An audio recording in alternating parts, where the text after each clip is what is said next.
Hello students, welcome on commerce concept Guru. Students, आज हम discuss करेंगे टाइप्स ऑफ मैट्रिक्स के बारे में। क्लास 12th अप्लाइड मैथ्स का चैप्टर है।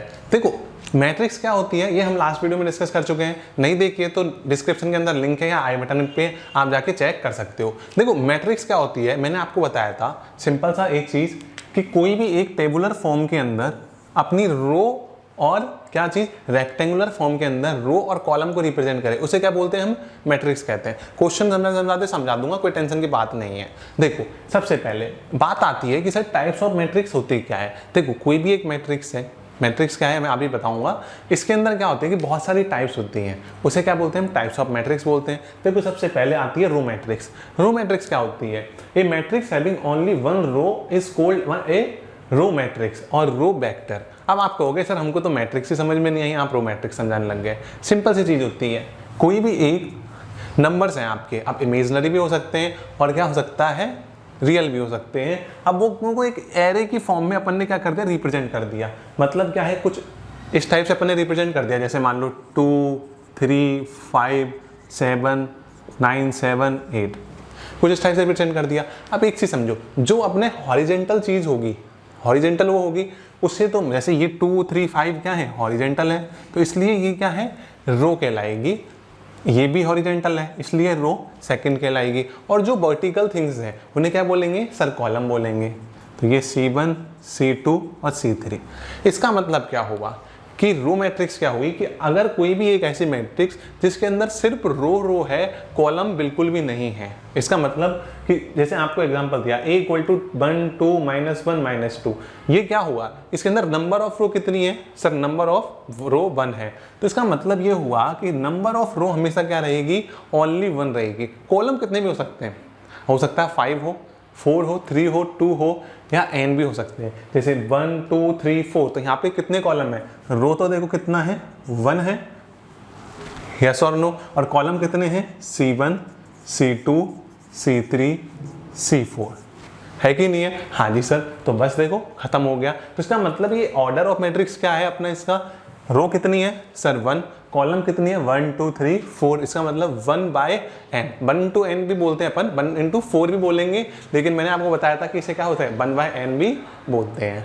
ठीक है, समझ में आया? हाँ जी सर। तो अब देखो, इसके बाद आती है कॉलम मैट्रिक्स। कॉलम मैट्रिक्स क्या होती है सर? कॉलम मैट्रिक्स जैसे रो मैट्रिक्स में क्या होती है, सिर्फ ए रो होती है और कॉलम कितने भी हो सकते हैं। कॉलम मैट्रिक्स में अपोजिट होता है, रो कितने भी हो सकते हैं लेकिन कॉलम हमेशा क्या रहेगा, 1 ही रहेगा। जैसे अपना क्या हो गया, ये कॉलम कितना है सर 1, रो 1 2 3। तो इसका मतलब ये मैट्रिक्स का ऑर्डर ऑफ मैट्रिक्स क्या हो गया सर, ऑर्डर ऑफ मैट्रिक्स हो गया 3 into 1। क्या समझ में आया क्या? हाँ जी sir. B 5 -2 7 -9, order of matrix क्या होगी 4 into 1। इंपॉर्टेंट चीज ये है कि यहाँ तो रो तो अपनी 1 होती है, चाहे कितनी भी बुरी कंडीशन हो जा, चाहे कुछ भी हो जा, आपकी रो हमेशा क्या रहेगी, बनी रहेगी। और यहाँ पे कॉलम बन रहेगा। अब यहाँ कॉलम कुछ भी हो सकता है लेकिन यहाँ कॉलम बन ही रहेगा और रो कुछ भी हो सकती है। अब देखो, इंपॉर्टेंट आती है वो क्या है, स्क्वायर मैट्रिक्स। ये ध्यान से समझना, क्योंकि स्क्वायर मैट्रिक्स पे ही बेस्ड होती है आपकी कौन सी, डायगोनल मैट्रिक्स, यूनिटी मैट्रिक्स और बहुत सारी टाइप्स ऑफ मैट्रिक्स क्या होती है, वो सारी स्क्वायर मैट्रिक्स पे डिपेंडेंट है। तो स्क्वायर मैट्रिक्स क्या होती है, आप बताओ स्क्वायर क्या होता है, बताओ। स्क्वायर सर सिंपल सा होता है जिसकी सारी साइड्स इक्वल होती है, हम यही कहते हैं। तो बस आपको स्क्वायर मैट्रिक्स भी वही है कि एक ऐसी मैट्रिक्स जिसके अंदर नंबर ऑफ रोज जो होंगे, मेरे साथ रिपीट करो। अब यार आप चुपचाप ऐसे बैठे रहते हो, बोला करो साथ में, number of rows equal to number of column होंगे, उसे क्या बोलेंगे, स्क्वायर मैट्रिक्स बोलेंगे। क्या बोलेंगे, square matrix. Very good.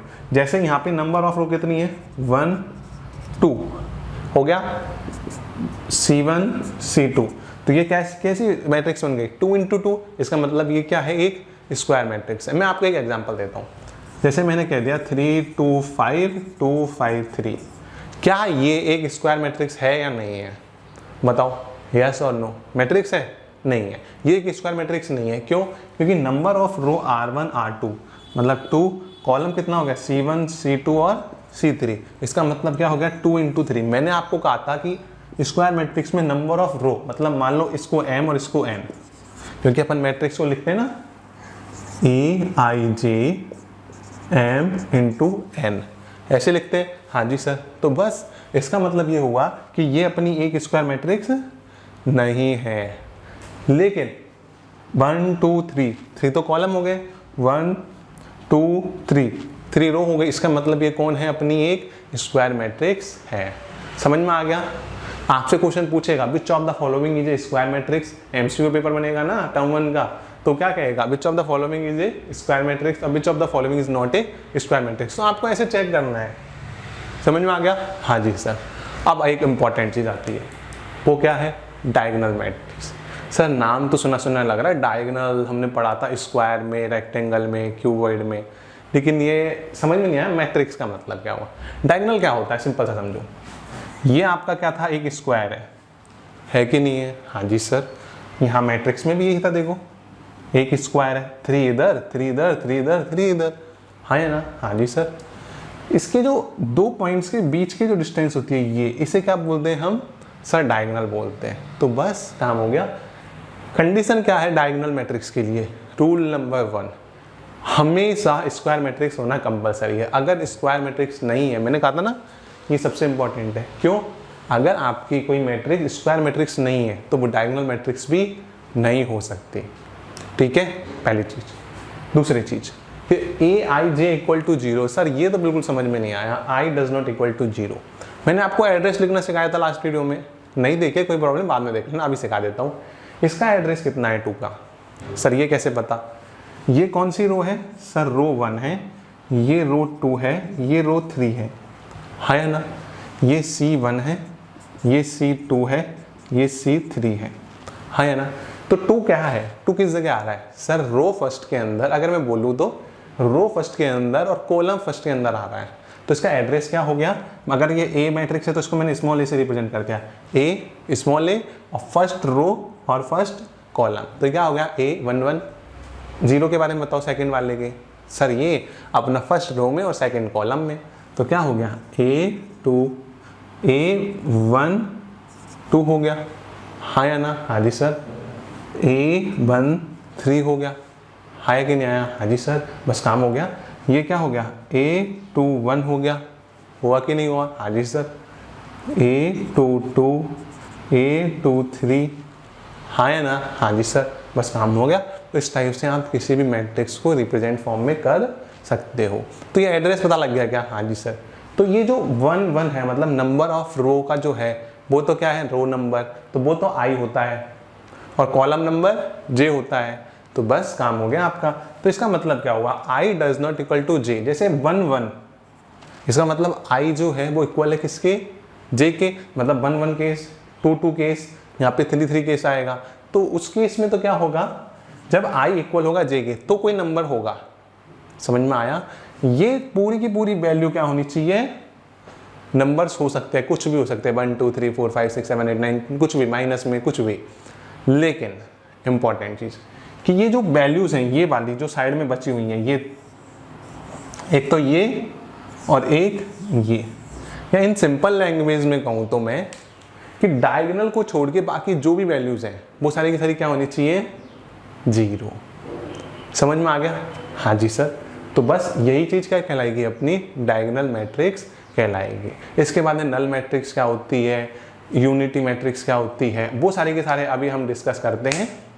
Students देखो, अब नेक्स्ट टाइप ऑफ मैट्रिक्स क्या होती है, नेक्स्ट टाइप ऑफ मैट्रिक्स होती है स्केलर मैट्रिक्स। मैंने आपको कहा था कि स्क्वायर मैट्रिक्स बहुत इंपॉर्टेंट होती है, कहा था ना, क्यों कहा था। ये देखो, स्क्वायर मैट्रिक्स पढ़ी हमने, उसके बाद हमने पढ़ी डायगोनल मैट्रिक्स, अब पढ़ेंगे हम स्केलर मैट्रिक्स, और स्केलर के बाद में फिर हम पढ़ेंगे आइडेंटिटी और यूनिट मैट्रिक्स। अभी भी बताया था, ये सारी की सारी एक जैसी है, बस छोटा छोटा सा डिफरेंस है। कई बार क्या होता है कि जो आपके एनडीए हो गया, जेई मेंस हो गया, नीट हो गया, कोई भी चीज़ हो गया, अब आपके तो नहीं होता है, लेकिन जो होते हैं तो उनमें क्या क्वेश्चन पूछ लेता है। ये आपके भी पूछा जा सकता है कि इनमें से कि विच of the following is a square scalar matrix या फिर आइडेंटिटी मैट्रिक्स, स्क्वायर मैट्रिक्स, कुछ भी पूछ सकता है वो। तो देखो क्वेश्चन क्या कहेगा। सबसे पहले आपको समझना स्केलर मैट्रिक्स क्या होती है। पहली चीज, स्केलर मैट्रिक्स के लिए रूल नंबर 1 है कि स्क्वायर मैट्रिक्स होना कंपलसरी है। स्क्वायर मैट्रिक्स क्या होती है कि जिसकी ऑर्डर ऑफ मैट्रिक्स क्या हो, जैसे यहाँ पे कितने हैं, रो कितनी है 2, कॉलम कितने हैं 2, तो इसका मतलब 2 × 2। क्या ये किस स्क्वायर मैट्रिक्स है क्या, अरे बोलो हाँ जी सर।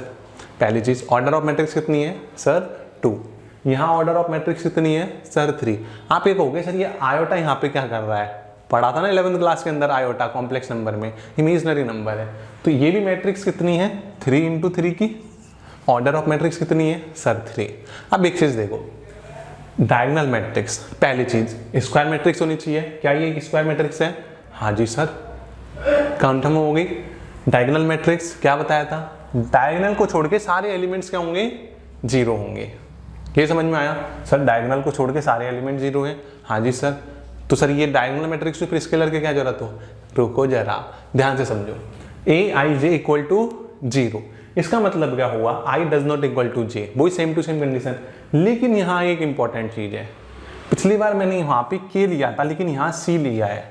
इस सी का मतलब क्या हो गया, कांस्टेंट। कांस्टेंट मतलब ये हो गया कि आपकी जो डायगोनल मैट्रिक्स के जितने भी एलिमेंट्स होंगे डायगोनल के, वहां पे कुछ भी हो सकते हैं। अपने डायगोनल मैट्रिक्स में आपके एलिमेंट्स जरूरी नहीं है सेम हो, लेकिन अगर सारे के सारे डायगोनल सेम हैं, सेम इन द सेंस 2 3 4 -5 -7 कुछ भी हो, लेकिन अगर यहाँ -5 है तो यहाँ भी -5 होना कंपलसरी है। उस केस में ये क्या है, अगर ऐसी कंडीशन है, देखो दोनों के दोनों क्या है, सेम है, हाँ जी सर। इस जगह दोनों सबकी शक्ल क्या है, सेम है, यस और नो, ध्यान से देखना, ठीक है। तो ये 2 माइनस आयोटा है सबके सब, लेकिन मान लो यहां मैं 2 की जगह पे 1 कर देता, क्या 2 और 1 सेम है क्या, ये देखो, ये आपकी स्क्वायर मैट्रिक्स भी कहलाएगी, डायगोनल मैट्रिक्स भी कहलाएगी, लेकिन ये आपकी फिर स्केलर मैट्रिक्स नहीं कहलाएगी। क्यों नहीं कहलाएगी, क्योंकि दोनों के दोनों एलिमेंट्स क्या होने चाहिए, सेम होने चाहिए, कंपलसरी है, ठीक है, हाँ जी सर। तो ये क्या हो गया, सेम हो गया 2 2। क्या ये चीज समझ में आई। अब बात आती है कि सर फिर आइडेंटिटी मैट्रिक्स और यूनिट मैट्रिक्स क्या होती है। सिंपल सी चीज समझो, सबसे पहले हमने क्या इंपॉर्टेंट चीज डिस्कस करी, स्क्वायर मैट्रिक्स। रो मैट्रिक्स और कॉलम मैट्रिक्स करी, वो तो एक अलग चीज है। स्क्वायर मैट्रिक्स से इंपॉर्टेंट काम चालू होता है। स्क्वायर मैट्रिक्स में समझा सारे रो और कॉलम क्या होने चाहिए, इक्वल होने चाहिए, m = n, पहली कंडीशन। फिर हमने पढ़ा डायगोनल मैट्रिक्स। डायगोनल मैट्रिक्स क्या कहती है कि पूरा के पूरा डायगोनल क्या होना चाहिए, कोई नंबर्स होने चाहिए, डायगोनल को छोड़ के बाकी सारी की सारी वैल्यू क्या हो, 0 होनी चाहिए, और डायगोनल के नंबर कुछ भी हो सकते हैं। फिर उससे हम नेक्स्ट एक स्टेप और आगे आए। किसी ने क्वेश्चन कहा कि भाई अगर सारे के सारे सेम हो तो क्या हो, फिर उन्होंने कहा ऐसा कुछ नाम रख देते, उन्होंने इसके स्केलर नाम रख दिया। यहाँ पे ये कुछ भी हो सकते हैं, याद रखना, लेकिन ये क्या नहीं होनी चाहिए, डिफरेंट नहीं होनी चाहिए, सेम होनी चाहिए। स्केलर मैट्रिक्स या आइडेंटिटी मैट्रिक्स, सॉरी स्केलर नहीं, आइडेंटिटी मैट्रिक्स या यूनिट मैट्रिक्स में क्या हो गया कि आपकी ये जो जितनी भी वैल्यूज हैं जो हमने आपको अभी बात करी थी, यहाँ सेम होनी चाहिए, लेकिन इंपॉर्टेंट ये कि सिर्फ और सिर्फ 1 ही होगी। यूनिट मैट्रिक्स ना, यूनिट मतलब 1, तो इसका मतलब क्या हुआ कि ये हमेशा 1 ही होगी। 1 के अलावा अगर आपने 2 लिख दिया तो ये आइडेंटिटी मैट्रिक्स या यूनिट मैट्रिक्स नहीं कहलाएगी। जैसे ही आपने सबको 2 2 2 कर दिया तो ये आइडेंटिटी से हटके कहाँ आ जाएगी, स्केलर मैट्रिक्स में आ जाएगी। और एक नंबर भी डिफरेंट कर दिया तो ये कहाँ आ गई आपके वापस से डायगोनल मैट्रिक्स में। और अगर 0 को हटा के कुछ नंबर और कर दिया तो क्या बन गई, ये स्क्वायर मैट्रिक्स। क्या ये समझ में आया क्या, मैंने देख लो सबको एक लिंक कनेक्ट करके बताया है। तो इसके लिए कंडीशन क्या है कि स्क्वायर मैट्रिक्स होनी चाहिए, डायगोनल वाली सारी कंडीशन चाहिए। ए आई आई मतलब आई = j कंडीशन है में आपकी वैल्यू क्या होनी चाहिए, 1 होनी चाहिए, 1 के अलावा कुछ नहीं। आप इंपॉर्टेंट चीज क्या है कि आपसे जब क्वेश्चन देता है, कई बार क्वेश्चन देगा आपसे, मैं क्वेश्चन सॉल्व करवाऊंगा, आपसे कह देगा x² + 7x - 7i2 दे देगा, मान लो = 0, या i1 दे दिया, i3 दे दिया, तो बच्चे कंफ्यूज हो जाएंगे, आप भी होंगे क्योंकि आपने भी नहीं पढ़ा है। तो याद रखना i3 i2 का मतलब क्या है, अगर order of matrix identity matrix में 1 है तो ये i1 कहलाता है। यदि ये 2 टाइप की मैट्रिक्स है, 2 टाइप मतलब 2 × 2 की, ऑर्डर ऑफ मैट्रिक्स 2 हो गई, तो इसे i2 बोलेंगे, मतलब 2 रो है और 2 ही कॉलम है। 1 का मतलब 1 रो है और 1 ही कॉलम है। और टाइप 3 का मतलब क्या होगा, वेरी गुड, कुछ अच्छे बच्चे कह रहे हैं sir number of row = 3 and number of column = 3, very good. और नहीं पता है तो मैंने बता दिया है, रिपीट करना उनके लिए भी वेरी गुड।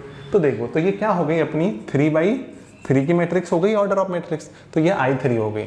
अब i4 आप सॉल्व करके बनाओ, I5 बनाओ, और बना लो तो कमेंट करके, हम मैट्रिक्स तो नहीं बना पाओगे ना, बहुत डिफिकल्ट हो जाएगा। तो आपको कमेंट करके बताना है कि सर हमने बना लिया या नहीं बनाया, और इस पर बेस्ड MCQ क्वेश्चंस आपको प्रैक्टिस करनी है पेपर के लिए, तो आप मुझे कमेंट करके बता सकते हो, ठीक है। अब एक चीज़ देखो, मैं आपको वीडियो बना दूंगा उसके अलग से। तो ये क्या कंप्लीट हो गई, आइडेंटिटी मैट्रिक्स या फिर यूनिट मैट्रिक्स हो गई, हाँ जी सर। अब एक चीज़ आती है नल मैट्रिक्स। ये थोड़ा सा सिंपल भी है और डिफिकल्ट आपको लग रहा होगा, वैसे तो नहीं है। नल मतलब क्या होता है, जीरो होता है कि नहीं होता है। तो इसका मतलब सिंपल सा हो गया कि ऐसी मैट्रिक्स जिसके सारे के सारे एलिमेंट्स क्या हो, जीरो हो, तो वो क्या है, एक नल मैट्रिक्स है। सिंपल सी चीज़ है। अगेन इंपॉर्टेंट थिंग क्या होनी चाहिए, स्क्वायर मैट्रिक्स। समझ में आ गया। इसके बाद में आपके दो टाइप और मैट्रिक्स बच जाते हैं कि अगर ये मैट्रिक्स के अंदर सिर्फ ये वाली कंडीशन, सॉरी ये वाली अपर वाली कंडीशन अगर सिर्फ डायगोनल के अपर वाले, अपर ट्रायंगुलर मैट्रिक्स कहते हैं इसे, नीचे वाली अगर सेम हो तो लोअर ट्रायंगुलर मैट्रिक्स क्या होता है। चलो अब हम उन्हें डिस्कस करते हैं। स्टूडेंट्स देखो, अब लास्ट अपने पास दो टाइप की क्या बची है, मैट्रिक्स बची है। देखो नाम क्या है, अपर ट्रायंगुलर मैट्रिक्स और लोअर ट्रायंगुलर मैट्रिक्स। इसका मतलब क्या हुआ, इसका मतलब सिंपल सा ये हुआ, नाम से पता लग रहा है कि एक केस में तो अपर ट्रायंगुलर मैट्रिक्स होगी, बाकी की सारी जीरो होंगी, और दूसरे में नीचे वाली होंगी। कैसे होंगी मैं समझाता हूँ, टेंशन मत लिया करो यार। देखो पहली कंडीशन क्या है कि वो एक स्क्वायर मैट्रिक्स होना कंपलसरी है। कैसे होनी चाहिए कंपलसरी है sir, square matrix. Square matrix आ गया अपने पास में, तो Aij equal to 0 for I greater than G। ये सबसे डिफिकल्ट चीज़ है अगर पहली बार पढ़ रहे हो तो। वो क्या है कि sir I equal to J का मतलब क्या हुआ, देखो ध्यान से समझना। इसका एड्रेस क्या हुआ, मैंने आपको ही बताया। किस रो में है ये, फर्स्ट रो में। उससे पहले आप एक चीज़ डिस्कस करो, कितनी रो है, 1 2 3 4, कॉलम कितने हैं 4। तो order of matrix sir 4 into 4। तो पहली चीज़ स्क्वायर मैट्रिक्स कंपलसरी हो गई, हाँ जी सर कंफर्म हो गई। R2 कितनी, R2 R3 R4, 4 रो हो गई, हाँ जी sir. Column C1 C2 C3 C4, कितनी कॉलम हो गई सर, 4 हो गई, हाँ या ना, हाँ जी सर। अब एक चीज़ देखो, इसका एड्रेस क्या होगा सर, A11, क्या यही इसका एड्रेस होगा, हाँ जी सर। इसका एड्रेस क्या होगा, A12, मतलब रो तो 1 कॉलम 2। इसका एड्रेस क्या हो जाएगा, A13, रो अपनी 1 कॉलम 3। इसका एड्रेस क्या हो जाएगा, A14, रो फर्स्ट कॉलम 4। क्या ये समझ में आया क्या। इसका एड्रेस क्या हो गया, A21, ये A31, ये A41। क्या ये समझ में आया। अब एक चीज़ ध्यान से देखना, I क्या होता है, फर्स्ट वाला मतलब अपने रो नंबर, ये अपना I है, ध्यान से देखना, ये अपना I है, थोड़ा लाइट चल रहा है, ये अपना I है और ये अपना J है। क्या ये समझ में आया क्या, हाँ जी सर। तो एक चीज़ बताओ, इस केस में I और J में से कौन सी कंडीशन है। 1 1 के केस में ध्यान से समझना, I ग्रेटर देन J है क्या, पहली कंडीशन। दूसरा I स्मॉलर देन J है क्या, तीसरी कंडीशन। और I इक्वल टू J है क्या, बताओ कौन सी कंडीशन है सर। 1 1 के इक्वल होता है तो इसका मतलब I इक्वल टू J, बाकी की दोनों ऑप्शंस गलत है, हाँ कि ना, हाँ जी सर। ये कौन सा है, A21, मतलब I ग्रेटर देन, मैंने कहा 2 1, तो इस केस में ये तो गलत हो जाएगा, I ग्रेटर देन J होगा। तो इसका मतलब ये कंडीशन, क्या हमारी ये कंडीशन ये कह रहा है क्या, I ग्रेटर देन J, मतलब नंबर ऑफ रो जो है एड्रेस वो आपके कॉलम से ज़्यादा है, तो वो क्या होगा, उसकी वैल्यू 0। यहाँ देख लो, आप काउंट कर लेना, सारे के सारे इन सब का एड्रेस क्या है, इसके उससे ज़्यादा है, हाँ या ना। देखो 4 3 से ज़्यादा बड़ा है, हाँ जी। 4 2 से बड़ा है, हाँ जी। 4 1 से बड़ा तो वैसे ही है, हाँ जी। समझ में आ गया। तो इसका मतलब क्या हुआ, सिंपल लैंग्वेज में कहूँ तो आपको एक स्क्वायर मैट्रिक्स बना ली, और स्क्वायर मैट्रिक्स के ये अपना डायगोनल हो गया। अगर अपर स्क्वायर मैट्रिक्स है, सॉरी अपर ट्रायंगुलर मैट्रिक्स है, तो उस केस में क्या होगा, डायगोनल तो होगा ही होगा। डायगोनल के ऊपर राइट हैंड साइड वाले सारे के सारे कुछ एलिमेंट्स होंगे, नंबर्स होंगे, या तो रियल नंबर या इमेजिनरी नंबर। लेकिन जो नीचे की साइड वाली ये 3 और 2 5 1 3 मतलब 6 एलिमेंट्स हैं, ये क्या होंगे, 0 होंगे। और लोअर ट्राइंगुलर मैट्रिक्स में क्या होगा, जस्ट इसका अपोजिट होगा। क्या होगा कि आई जो है वो स्मॉलर देन जे होगा, पहली चीज। हाँ जी सर। और क्या होगा कि अपने जो ऊपर वाले जितने भी एलिमेंट्स हैं, ये तो अपना डायगोनल हो गया, डायगोनल के नीचे वाले एलिमेंट्स तो कुछ या तो रियल नंबर या इमेजिनरी नंबर होगा, लेकिन बाकी के ऊपर वाले एलिमेंट्स हैं ये क्या होंगे, 0 के इक्वल होंगे। क्या ये समझ में आया क्या? हाँ जी सर आ गया। बस तो आपको क्या करना है, आज हमने डिस्कस करें टाइप्स ऑफ मैट्रिक्स। तो आपको क्या करना है, टाइप्स ऑफ मैट्रिक्स कितने हैं, कैसे हैं, आपको हर चीज़ आपको लर्न होनी चाहिए। लर्न मतलब आपसे पूछ ले कोई भी एक मैट्रिक्स दे दी, मैंने कह दिया कि आप तो एक स्क्वायर मैट्रिक्स बना के दिखाओ ऑर्डर 2 की, ऑर्डर 3 की, डायगोनल मैट्रिक्स बना के दिखाओ, एक कौन सी यूनिटी मैट्रिक्स बना के दिखाओ, कुछ भी बनाने के लिए मैं कह दूंगा आइडेंटिटी मैट्रिक्स। डिफरेंस क्या है, यूनिटी और आइडेंटिटी एक ही मैट्रिक्स होती हैं, रो मैट्रिक्स, कुछ भी मैट्रिक्स कहते हैं। तो आपको क्या हो कि आपको कहते ही वो बनाना आ जाए और देखते ही पहचान में आ जाए कि इनमें से कौन सी मैट्रिक्स है। आज की वीडियो का यही सबसे इंपॉर्टेंट चीज़ है, क्योंकि अगर आपको ये चीज़ नहीं आई, अब कुछ बच्चे ये वीडियो नहीं देखेंगे, डायरेक्ट क्वेश्चन वाली वीडियो देखेंगे, अब उन्हें समझ में आएगा नहीं, लास्ट में कह देंगे कि ये तो पता नहीं समझ में नहीं आया क्या पढ़ाते हैं। मुद्दा ये है कि आप सिस्टमेटिक एक बार वीडियो देखो, गारंटी दे रहा हूँ आपका एक भी कॉन्सेप्ट छूट जाए तो, ठीक है। इसके बाद में हम डिस्कस करेंगे कि इस पे बेस्ड कैसे क्वेश्चंस हो सकते हैं, वो तो अपने एमसीक्यू सीरीज में कर लेंगे कि कैसे पूछ सकता है, वो आपको समझ में आ गया। और इंपॉर्टेंट चीज़ कि एडिशन कैसे होता है, सब्ट्रैक्शन कैसे होता है, और इस पे मल्टीप्लिकेशन की प्रॉपर्टी कैसे लगती है मैट्रिक्स में। आप भी सोचोगे सर इतना भी होता है, अरे बहुत सिंपल है, अगर साइड से वीडियो देखोगे, पूरी वीडियो देखोगे, ठीक है। यदि वीडियो अच्छी लगे तो इसे लाइक करना, अपने फ्रेंड के साथ शेयर करना, और चैनल सब्सक्राइब नहीं किया है तो अभी सब्सक्राइब कर लो। मैंने देखा है मैक्सिमम बच्चे सब्सक्राइब नहीं करते चैनल, तो चैनल सब्सक्राइब कर लो। मिलते हैं अगली वीडियो में, तब तक के लिए धन्यवाद, जय हिंद।